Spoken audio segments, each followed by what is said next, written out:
نحمده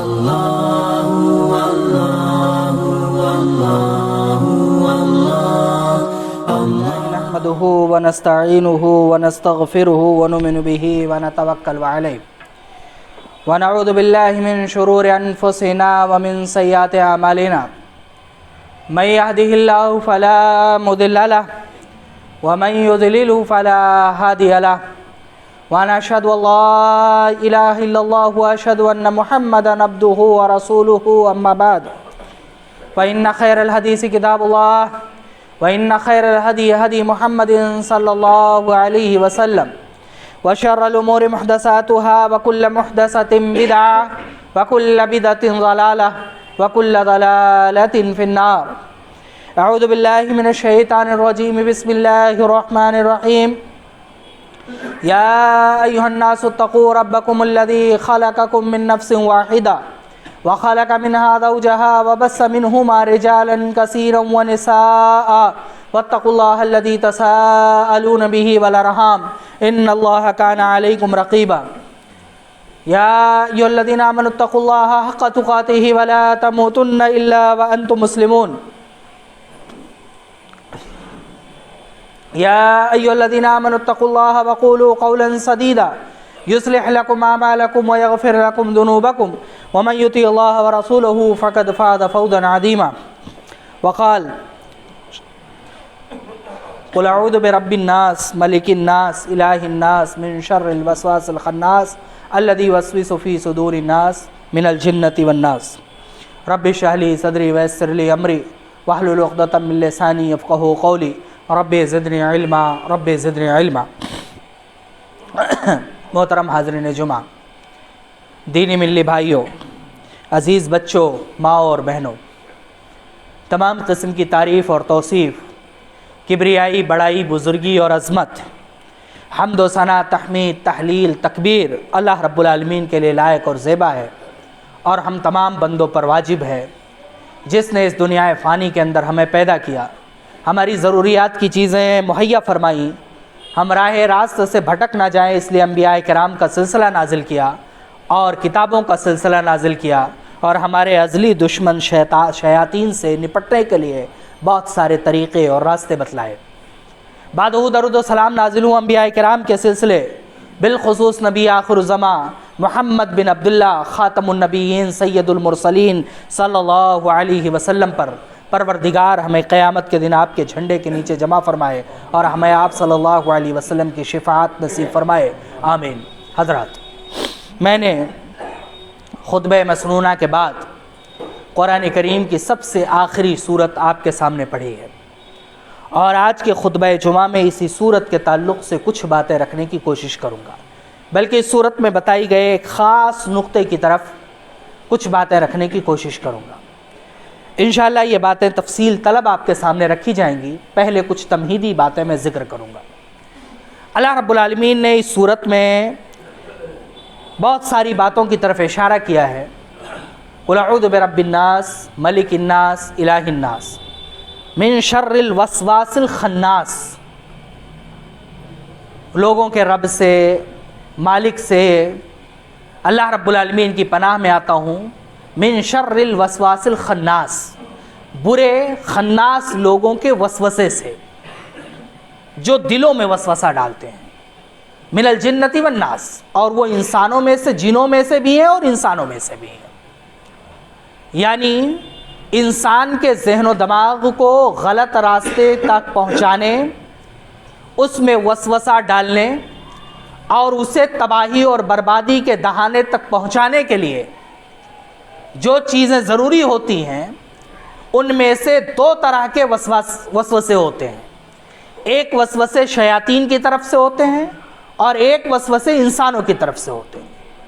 اور انسان زیادہ تر برائیاں، غلطیاں اور خطائیں جو کرتا ہے، انہی دو وسوسوں کا شکار ہو کر کے کرتا ہے.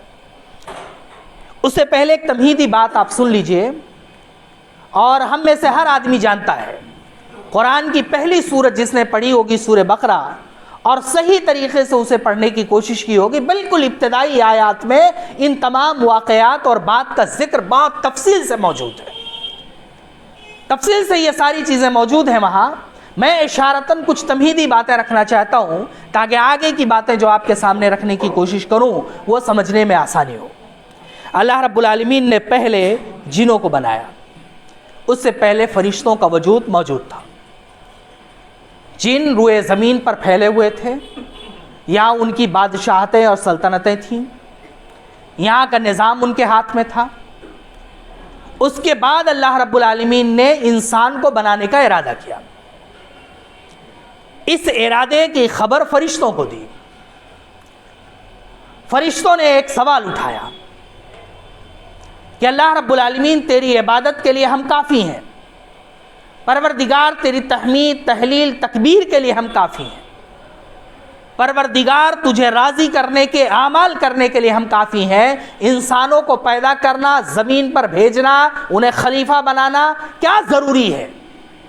اور یہ لوگ زمین پر جا کر کے فتنہ و فساد کریں گے، خون بہائیں گے ایک دوسرے کے ساتھ زیادتی کریں گے، روئے زمین کا نظام بگاڑ دیں گے۔ اللہ رب العالمین نے پھر بھی انسانوں کو پیدا کیا۔ حضرت آدم علیہ السلام کو اس نے اپنے ہاتھوں سے بنایا، ان کے اندر روح پھونکی اور فرشتوں کو اور ابلیس کو مکلف کیا کہ جب یہ اٹھے اور بات کرنے لگے، جب اس کے اندر روح آ جائے اور یہ زندہ ہو جائے تو تمہیں اس کے سامنے سجدہ کرنا ہے۔ فرشتوں نے اپنے تمام اعتراضات کے باوجود حضرت آدم علیہ السلام کے سامنے سجدہ کر لیا۔ گویا کہ فرشتوں نے بنو نوع انسانیت کی برتری کو تسلیم کر لیا، اور اللہ رب العالمین نے انسان کی عظمت کو فرشتوں کے سامنے واضح طور پر پیش بھی کیا۔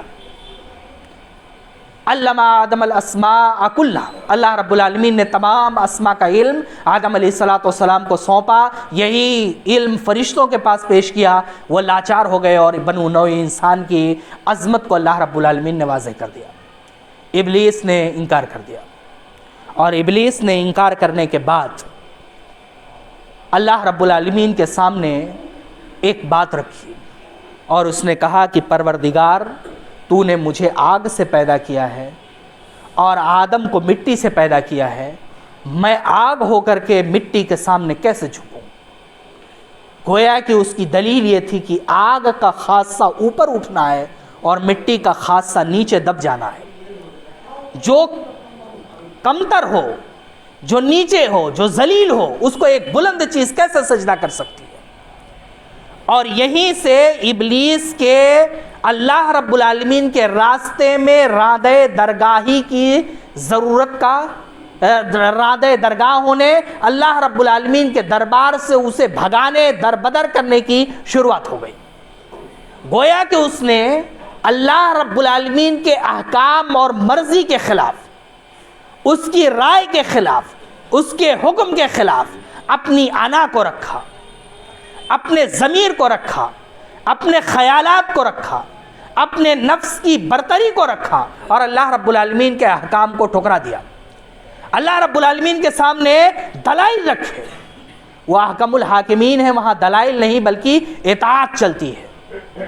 اللہ رب العالمین کے لیے کیا کہجے؟ آمنا وصدقنا، جو حکم آ جائے، جیسے آ جائے، جس طریقے سے آ جائے، اور یہ ثابت ہو جائے کہ اللہ رب العالمین کا حکم ہے، تو وہاں ہمیں دلائل نہیں دیکھنے ہیں بلکہ کیا کرنے ہے؟ سرے تسلیم خم کر دینا ہے، جیسا فرشتوں نے کر دیا۔ ضمیر مطمئن ہو تب بھی اور ضمیر مطمئن ہو نہ ہو تب بھی، کیونکہ یہ قصور ضمیر کا ہوگا، احکام الہی کی نہیں، کیونکہ وہ احکم الحاکمین ہے، کائنات کے تمام رازوں کو ہم سے زیادہ جاننے والا ہے، ہمارے مفادات کو، انسانیت کے مفادات کو، کائنات کے مفادات کو بھی ہم سے زیادہ جاننے والا ہے۔ یہ سارا حادثہ پیش آیا۔ یہ تمام حادثے پیش آنے کے بعد ابلیس نے اللہ رب العالمین سے کہا کہ پروردگار تو نے آدم کو میرے اوپر فوقیت دی، آدم کو تو آگے چل کر کے دنیا میں بھیجے گا، اور دنیا میں جانے کے بعد یہ تیرا بنے نوع انسان خلیفہ ہوگا تیرا، میں قیامت کی صبح تک اسے بہکانے کی کوشش کروں گا۔ مجھے ایک اجازت چاہیے قیامت تک کے زندگی کی، جب تک قیامت تک آئے گی تب تک مجھے زندہ رہنے کی اجازت چاہیے تاکہ میں زندہ رہ کر کے تیرے بندوں کو تیرے راستے سے بھڑکاؤں، اور تو مجھے جہنم میں بھیجے گا، میں اکیلے جہنم میں جانے والا نہیں ہوں، تیرے لاکھوں کروڑوں بندوں کو لے کر کے میں جہنم میں جاؤں گا۔ پروردگار جس پر تو نے اتنا اعتماد کیا ہے، پروردگار جس نے تجھے اتنی اہمیت دی ہے، جس سے اتنا مقام دیا ہے، پروردگار جسے اتنا بلند درجہ دیا ہے تو نے کہ میں سجدہ نہ کرا، مجھے نادے درگاہ قرار دے دیا، مجھے ابدی جہنمی قرار دے دیا، میں تیرے بندوں کو بھی چھوڑنے والا نہیں ہوں پروردگار، میں انہیں لے کر کے بھی جہنم میں جاؤں گا۔ اللہ رب العالمین نے اس کے اس چیلنج کو قبول کیا اور رہتی دنیا تک اسے اجازت دی زندگی کی بھی اور بندوں کے بھڑکانے کی بھی، اور اس کے ساتھ ساتھ اللہ رب العالمین نے کہا کہ میرے جو نیک بندے ہوں گے وہ کبھی تیرے بہکاوے میں نہیں آئیں گے، اور جو میرے برے بندے ہوں گے وہ تیرے بہکاوے میں آ جائیں گے۔ وہ دن ہے اور آج کا دن۔ ابلیس اور اس کی ذریت، اس کے چیلے چپاٹے اور اس کے ساتھ رہنے والے تمام شیاطین، چاہے وہ انسانوں میں سے ہوں یا جناتوں میں سے ہوں، بنے نوع انسان کو راہ راست سے بھٹکانے کی، ہٹانے کی، دور کرنے کی کوششوں میں ملوث ہیں اور برابر کوشش کر رہے ہیں۔ انہی کوششوں کو شیاطینی کوشش اور وسواس کہتے ہیں۔ وسوسے کہتے ہیں جو بندوں کے دلوں میں آتے ہیں۔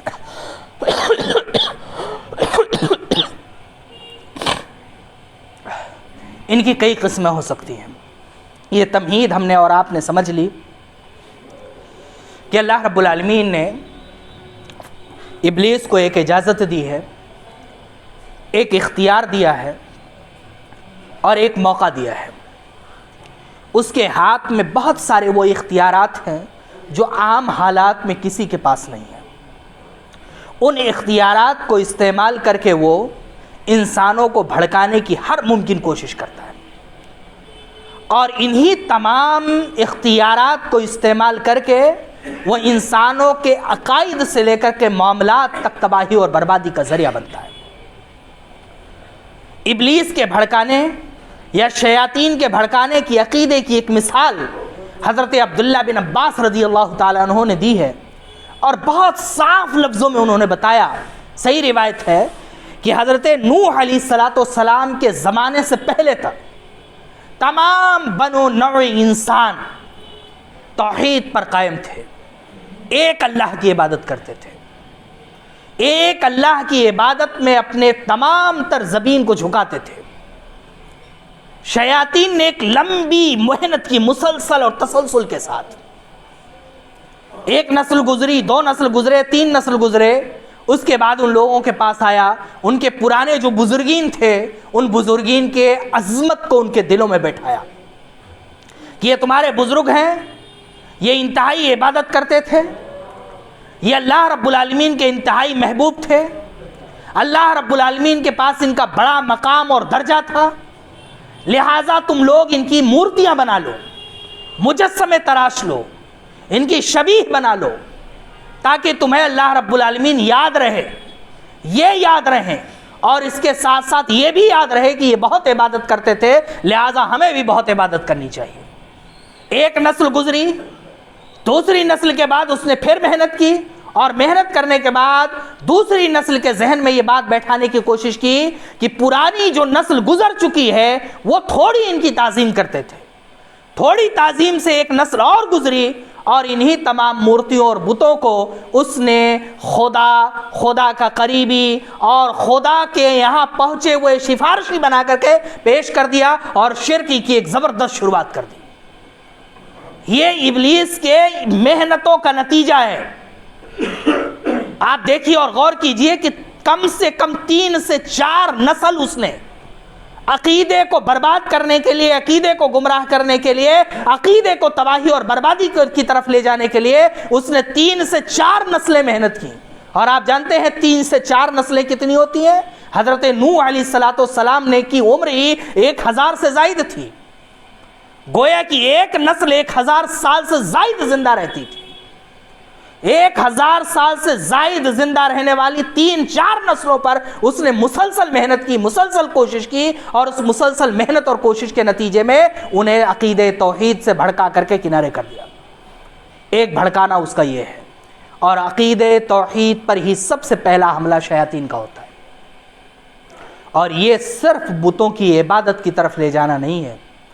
شیاطین ان عقیدے کے گمراہیوں میں سے ہزار گمراہیوں کی طرف انسان کو لے جاتا ہے. اور اگر اسے معمولی ذرہ برابر بھی یہ دکھنے لگے کہ یہاں بندے کو شرک میں مبتلا کرنے کے ذرہ برابر امکانات ہیں، تو 60 سال 70 سال جتنی ہماری زندگی ہوتی ہے، اس زندگی کے ایک لمحے کو صرف ایک بندے کے پیچھے لگانے کے لیے تیار ہوتا ہے. شاہ اسماعیل شہید رحمہ اللہ نے اپنی کتاب میں ایک بہت خاص بات لکھی ہے اس سلسلے کی. انہوں نے لکھا ہے کہ ابلیس انسانوں کو گمراہ کرنے کے لیے یا شیاطین انسانوں کو گمراہ کرنے کے لیے کیسے طریقے اختیار کرتے ہیں، جیسے ریا شرک ہے. اللہ کے رسول صلی اللہ علیہ وسلم نے فرمایا من صلی یرائی فقد اشرک، جس نے بندوں کو دکھانے کے لیے خوش کرنے کے لیے نماز پڑھی اس نے شرک کیا. یہ شرک اصغر ہے. شیاطین کیا طریقہ اختیار کرتے ہیں؟ شاہ صاحب نے لکھا کہ شیاطین انسان کے پاس آتا ہے اور اس کے دل میں یہ وسوسہ ڈالتا ہے کہ فلاں آدمی تمہیں دیکھ رہا ہے، لہٰذا نماز کو سنوار کر کے پڑھو. اب وہ بندہ نماز کو سنوار کر کے پڑھنے لگتا ہے. انسانی فطرت ہوتی ہے.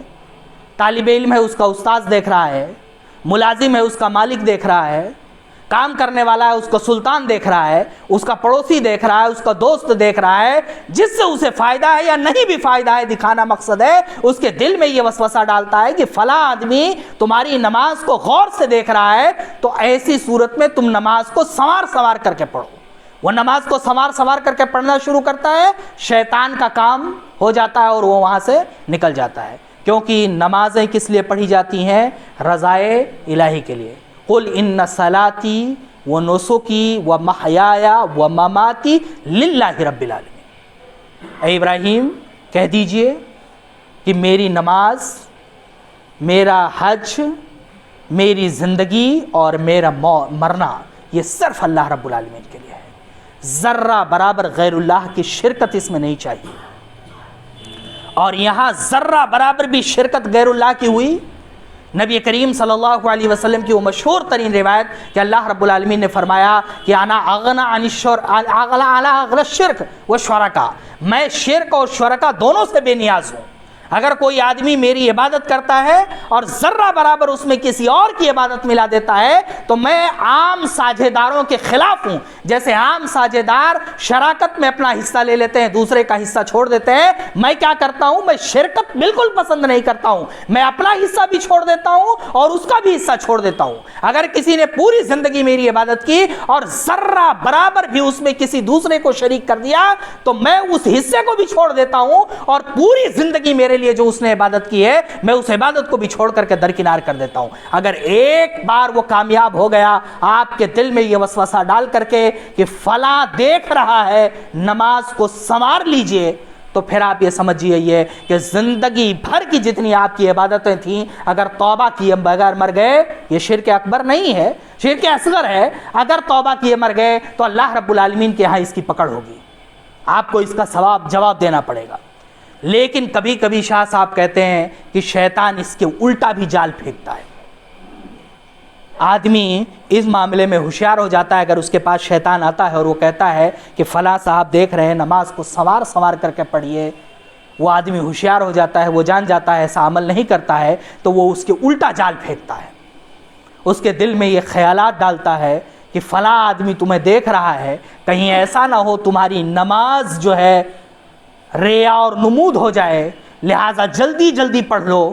اس کے دل میں تمہارے بارے میں ایسے خیالات نہ آ جائیں کہ یہ بندہ نماز دکھا کر کے پڑھ رہا ہے، یہ بندہ نماز سنوار کر کے پڑھ رہا ہے. پھر بندے کے ذہن و دماغ میں یہ بات آنے لگتی ہے کہ میں جو عبادت کر رہا ہوں کہیں یہ ریا اور نمود نہ ہو جائے. پھر وہ آدمی کیا کرتا ہے؟ نمازوں کو اپنے اوقات میں جیسے سنوار کر کے خوبصورتی کے ساتھ اطمینان کے ساتھ پڑھتا تھا، اس ڈر اور خوف سے کہ ریا اور نمود نہ ہو جائے وہ جلدی پڑھنے لگتا ہے. نمازوں کو جلدی پڑھ کر کے بھاگتا ہے. فلاں صاحب مجھے غور سے دیکھ رہے ہیں، فلاں آدمی مجھے دھیان سے دیکھ رہا ہے، لہٰذا نمازوں کو زیادہ تر سنوارے نہ، جلدی پڑھ لیں. کہہ رہے ہیں یہ بھی اسی کا کام ہوتا ہے، یہ بھی شرک ہے. عبادتیں کرنی ہے صرف اللہ کے لیے، نہ تو عبادتوں کو سنوارنا ہے غیر اللہ کے لیے اور نہ ہی عبادتوں کو سمیٹنا ہے غیر اللہ کے لیے۔ اگر غیر اللہ کے لیے سنوار لیا تب بھی شرک ہے، اور غیر اللہ کے لیے آپ نے عبادت سمیٹ لی تب بھی شرک ہے۔ اگر آپ 3 منٹ کے سجدے کرتے تھے اور آپ کو یہ احساس ہوا کہ فلاں صاحب دیکھ رہے ہیں، آپ نے 4 منٹ کے سجدے کر دیے، تو یہ بھی شرک اصغر اور ریا ہے۔ اور اگر آپ نے یہ محسوس کر کے 3 منٹ کی جگہ 2.5 منٹ کے سجدے کر دیے کہ فلاں صاحب دیکھ رہے تھے تاکہ نمازوں کو کم کر لوں، وہ یہ نہ محسوس کریں کہ میں ان کے دکھانے کے لیے کر رہا ہوں، تو یہ بھی اللہ رب العالمین کے راستے میں شرک ہے اور غیر اللہ کو شریک کرنا ہے۔ اور ابلیس اتنی زیادہ محنت اور کوشش کرتا ہے، اس کے نمائندے اتنا زیادہ محنت اور کوشش کرتے ہیں ایک انسان کو راہ راست سے ہٹانے اور گمراہ کرنے کے لیے۔ لہٰذا ہم تمام انسانوں کو اپنی زندگی کے ہر ایک لمحے اس بات سے خبردار رہنا چاہیے کہ شیاطین ہمارے اوپر کبھی بھی غالب نہ آ سکیں۔ اللہ کے رسول صلی اللہ علیہ وسلم نے صحیح روایتوں میں فرمایا ہے کہ شیطان انسانوں کی رگوں میں مجرا کا مجرت دم، یجری کا مجرت دم، شیطان انسان کی رگوں میں خون کی طرح دوڑتا ہے۔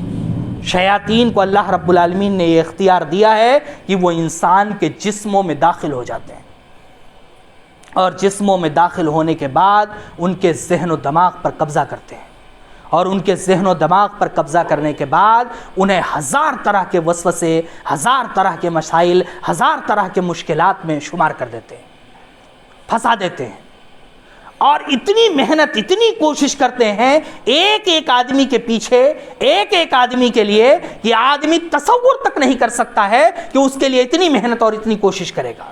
لہٰذا ہم میں سے ہر بندے کو ہر وقت شیطان کے فتنے سے اپنے آپ کو بچانے کے لیے تیار رکھنا چاہیے، اور اس کے فتنوں کے تمام طریقوں کو اپنے ذہن و دماغ میں رکھنا چاہیے کہ وہ دراصل کیسے کیسے فتنے اور کیسے کیسے طریقے ایجاد کرتا ہے بندوں کو پھانسنے کے لیے۔ اللہ رب العالمین ہمیں کہنے سننے سے زیادہ عمل کرنے کی توفیق دے۔ وآخر دعوانا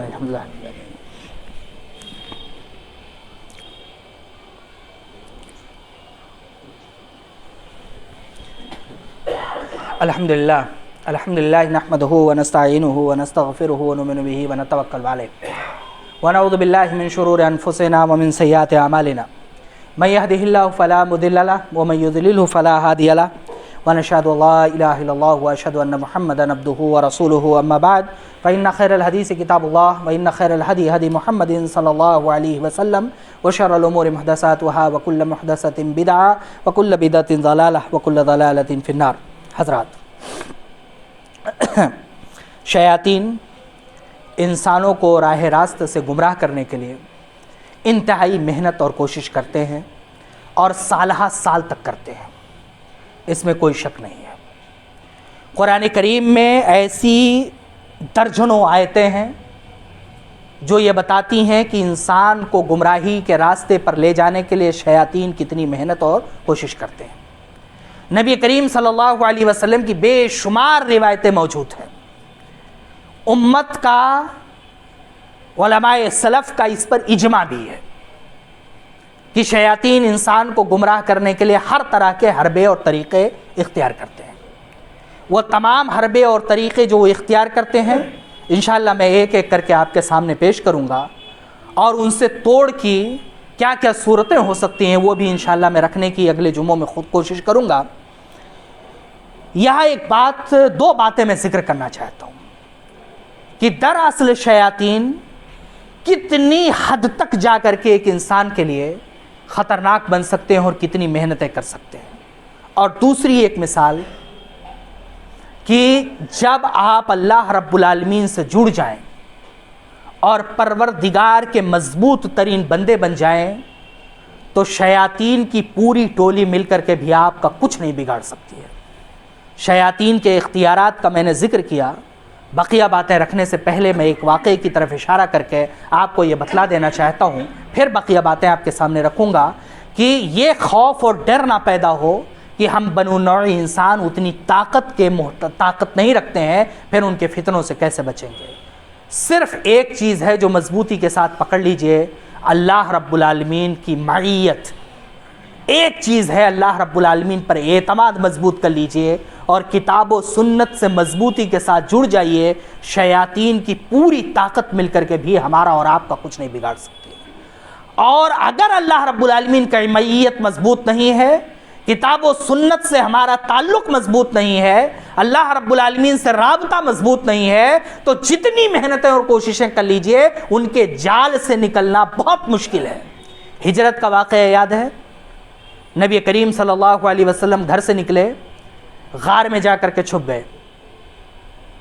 ہجرت سے پہلے کے تمام سیرت نگاروں نے لکھا ہے کہ جب دار الندوہ کی میٹنگ شروع ہوئی، کفار کے اندر یہ بات اور کھلبلی مچی کہ رسول اکرم صلی اللہ علیہ وسلم کی دعوت کو ختم کرنے کے لیے کوئی نہ کوئی طریقہ اور حربہ اختیار کیا جائے، تو تمام سیرت کی روایتیں یہ بتاتی ہیں کہ ابلیس ایک شیخ نجدی کی صورت میں ان تمام مجلسوں میں موجود رہا، رائے بھی اسی نے دی۔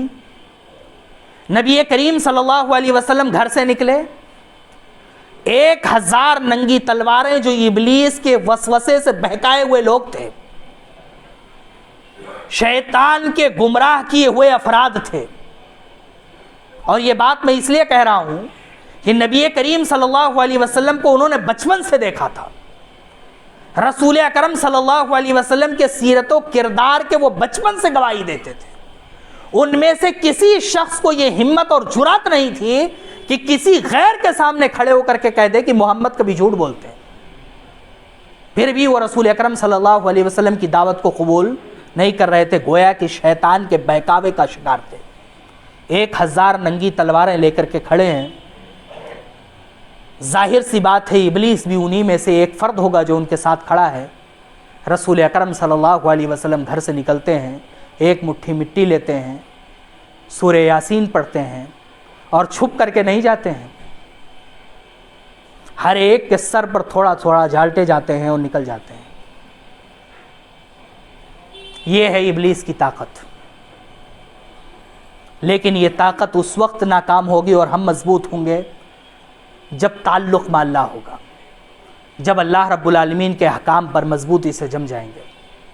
غار میں چھپ گئے، روایتیں آتی ہیں کہ کفار وہاں تک پہنچے، حضرت ابوبکر صدیق رضی اللہ تعالیٰ عنہ نے کہا کہ اللہ کے رسول صلی اللہ علیہ وسلم اگر ہم میں سے کوئی بھی ان میں سے کوئی بھی اپنے پاؤں کی طرف دیکھے گا تو غار میں ہمیں دیکھ لے گا۔ اللہ کے رسول صلی اللہ علیہ وسلم نے بڑے اطمینان سے کہا ابوبکر پریشان مت ہو، ان اللہ معنا، اللہ رب العالمین ہمارے ساتھ ہے۔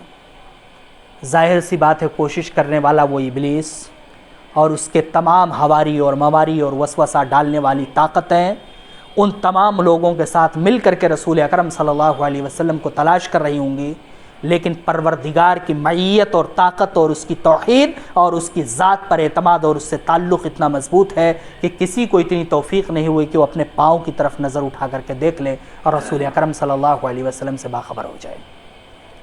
لہٰذا آج کے کہنے کا یا خطبے کا مختصر سا خلاصہ یہ ہے کہ اللہ رب العالمین نے ابلیس کو بنو نوع انسان کی پیدائش کے وقت اس کی غرور، گھمنڈ اور تکبر کی وجہ سے رادہ درگاہ قرار دیا ہے، جہنمی قرار دیا ہے، اور اس غصے میں اس نے جہنم میں جانے کے غصے کی وجہ سے اس نے اللہ رب العالمین کے سامنے اس کے بندوں کے گمراہ کرنے کا بیڑا اٹھایا، اور اللہ رب العالمین نے اسے اپنے بندوں پر اعتماد کرتے ہوئے، اپنے بندوں کی دلوں پر اعتماد کرتے ہوئے پروردگار نے اسے اختیارات کے ساتھ قیامت تک چھوٹ دی ہے، اور تب سے لے کر کے آج تک وہ تمام حربیں استعمال کر رہا ہے، اور تمام حربوں کو استعمال کر کے انسان کو راہ راست سے بھڑکانے کے لیے، ہٹانے کے لیے، گمراہ کرنے کے لیے انتہائی محنت اور کوشش کر رہا ہے، اور وہ محنتیں اور کوششیں کئی ایک دائروں میں پھیلی ہوئی ہے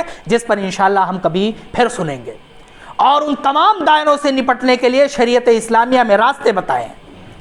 لیکن شیاطین کی یہ تمام چالیں ناکام اگر ہم کرنا چاہتے ہیں تو ہمارے پاس صرف ایک ہتھیار ہے، اللہ رب العالمین کی رضا، اللہ رب العالمین کی معیت، اور اللہ رب العالمین کے ساتھ اپنے آپ کو جوڑ لینا۔ اگر ہم نے اللہ رب العالمین کے ساتھ اپنے آپ کو جوڑ لیا تو دنیا کی کوئی بھی طاقت انسانوں کے شیاطین میں سے ہو یا جناتوں کے شیاطین میں سے ہو، انسان کا ذرہ برابر بال بیکا نہیں کر سکتی ہے۔ شرط صرف اتنی ہے کہ اللہ رب العالمین سے ہمارے تعلق انتہائی مضبوط، خالص اور مخلص ہوں۔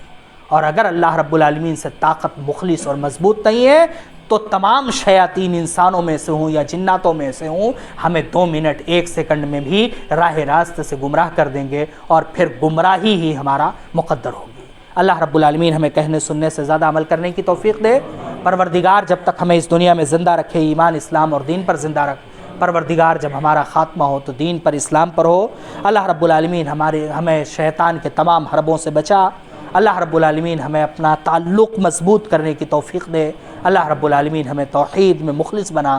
اللہ رب العالمین ہمیں ہمت دے، حوصلہ دے، توفیق دے کہ ہم شیاطین کے تمام چالوں سے اپنے آپ کو محفوظ رکھ سکیں۔ اللہ رب العالمین ہمیں جو بیمار ہیں انہیں شفائے کلی عطا فرما۔ اللہ رب العالمین ہمیں جو انتقال کر گئے ہیں ان کی قبروں کو نور سے بھر دے، انہیں جنت الفردوس میں اعلیٰ سے اعلیٰ مقام دے۔ اللہ رب العالمین دنیا میں مسلمان جہاں کہیں بھی پریشان حال ہیں، رب العالمین ان کی پریشانیوں کو دور فرما، غیب سے ان کے مدد کی کوئی سبیل عطا فرما۔ وآخر دعوانا الحمدللہ رب العالمین۔ اللہم صلی علی محمد وعلی آل محمد کما صلیت علی ابراہیم وعلی آل ابراہیم انک حمید مجید۔ اللہم بارک علی محمد وعلی آل محمد کما بارکت علی ابراہیم وعلی آل ابراہیم انک حمید مجید۔ ان اللہ یامرکم بالعدل والإحسان وإیتاء ذی القربى وینہی عن الفحشاء والمنکر والبغی یعظکم لعلکم تذکرون۔ اذکروا اللہ یذکرکم واستجب لکم ولذکر اللہ تعالی واولی واجل واتم اکبر۔